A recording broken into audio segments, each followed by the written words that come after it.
ನಮಸ್ಕಾರ ಎಲ್ಲರಿಗೂ ಕೀರ್ತನಾಸ್ home cooking ಚಾನಲ್ಗೆ ಸ್ವಾಗತ. ಫ್ರೆಂಡ್ಸ್, ಇವತ್ತು ನಾನು ನಿಮ್ಮೆಲ್ಲರಿಗೂ ತುಂಬ ಸುಲಭವಾಗಿ ಟೇಸ್ಟಿಯಾಗಿರುವಂಥ ಕುಂಬಳಕಾಯಿ ಪಲ್ಯ ಹೇಗೆ ಮಾಡೋದು ಅಂತ ತೋರಿಸ್ತಾ ಇದ್ದೀನಿ.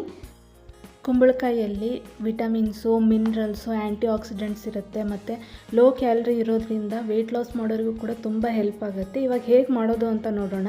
ಫಸ್ಟು ಇಲ್ಲಿ ನಾನು ಒಂದು ಅರ್ಧ kg ಕುಂಬಳಕಾಯಿನ ಕಟ್ ಮಾಡಿ ಇಟ್ಕೊಂಡಿದ್ದೀನಿ. ಒಂದು ಬೌಲಷ್ಟು ನೀರು, ಸ್ವಲ್ಪ ಉಪ್ಪು, 1 ಟೇಬಲ್ ಸ್ಪೂನಷ್ಟು ಆಯಿಲ್ ಹಾಕಿಬಿಟ್ಟು ಇದನ್ನು ಬೇಯೋಕೆ ಇಡ್ತಾ ಇದ್ದೀನಿ. ಕುಕ್ಕರಲ್ಲಿ ನಾನು 1 ವಿಸಲ್ ಬೇಯಿಸಿ ಇದನ್ನ ಇಟ್ಕೊಳ್ತೀನಿ.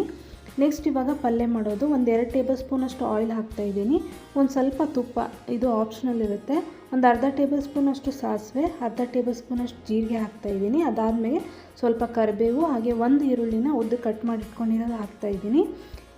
ಲೈಟಾಗಿ ಕಲರ್ ಚೇಂಜ್ ಆಗೋ ತನಕ ನಾವು ಈರುಳ್ಳಿನ ಬೇಯಿಸ್ಕೋಬೇಕು. ಒಂದು ಸ್ವಲ್ಪ ಉಪ್ಪು ಹಾಕಿದರೆ ಬೇಗನೆ ಫ್ರೈ ಆಗುತ್ತೆ. ಆನಿಯನ್ನು ಲೈಟಾಗಿ ಕಲರ್ ಚೇಂಜ್ ಆಗಿದೆ, ಇಷ್ಟಾದರೆ ಸಾಕು. ಇವಾಗ 1 ಟೇಬಲ್ ಸ್ಪೂನಷ್ಟು ಖಾರದ ಪುಡಿ, ಚಿಟಿಕೆಯಷ್ಟು ಅರಿಶಿನ ಪುಡಿ, ಅರ್ಧ ಟೇಬಲ್ ಸ್ಪೂನಷ್ಟು ಗರಂ ಮಸಾಲೆ ಹಾಕ್ತಾಯಿದ್ದೀನಿ. ಹಾಕಿಬಿಟ್ಟು ಇದನ್ನು ಚೆನ್ನಾಗಿ ಮಿಕ್ಸ್ ಮಾಡ್ಕೋಬೇಕು. ನೆಕ್ಸ್ಟು 1 ಟೊಮೆಟೊ ಹಣ್ಣನ್ನು ಕಟ್ ಮಾಡಿ ಇಟ್ಕೊಂಡಿರೋದು ಹಾಕ್ತಾಯಿದ್ದೀನಿ.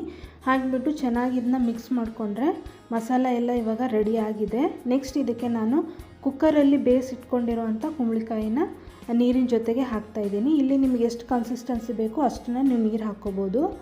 ನೋಡಿ, ಕುಂಬಳಕಾಯಿ ಎಲ್ಲ ಚೆನ್ನಾಗಿ ಬೆಂದಿದೆ. ಒಂದೇ ವಿಸಲ್ ಮಾಡ್ಕೊಂಡಿದ್ದೀನಿ. ಕುಂಬಳಕಾಯಿ ಆಲ್ರೆಡಿ ಬೆಂದಿರೋದ್ರಿಂದ ಜಾಸ್ತಿ ಬೇಯಿಸ್ಬೇಕಂತ ಏನಿಲ್ಲ.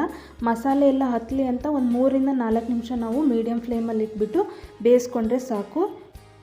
ಇವಾಗ ಕುಂಬಳಕಾಯಿ ಪಲ್ಯ ತುಂಬ ಸಿಂಪಲ್ಲಾಗಿ, ಟೇಸ್ಟಿಯಾಗಿ, ಇನ್ಸ್ಟೆಂಟಾಗಿ ರೆಡಿಯಾಗಿದೆ. ನೋಡಿ ಎಷ್ಟು ಸಿಂಪಲ್ ಇದೆ ಮಾಡೋದು, ಮತ್ತು ವೆಯ್ಟ್ ಲಾಸ್ಗೂ ಕೂಡ ಹೆಲ್ಪ್ ಮಾಡುತ್ತೆ. ಒಂದು ಸತಿ ನೀವು ಕೂಡ ಇದನ್ನು ಟ್ರೈ ಮಾಡಿ ಹೇಗಾಗಿದೆ ಅಂತ ಕಮೆಂಟ್ ಬಾಕ್ಸಲ್ಲಿ ತಿಳಿಸಿ. ವಿಡಿಯೋ ಇಷ್ಟ ಆಗಿದ್ದರೆ ಲೈಕ್ ಮಾಡಿ, ಶೇರ್ ಮಾಡಿ, ಕಮೆಂಟ್ ಮಾಡಿ, ಸಬ್ಸ್ಕ್ರೈಬ್ ಮಾಡಿ. Thank you.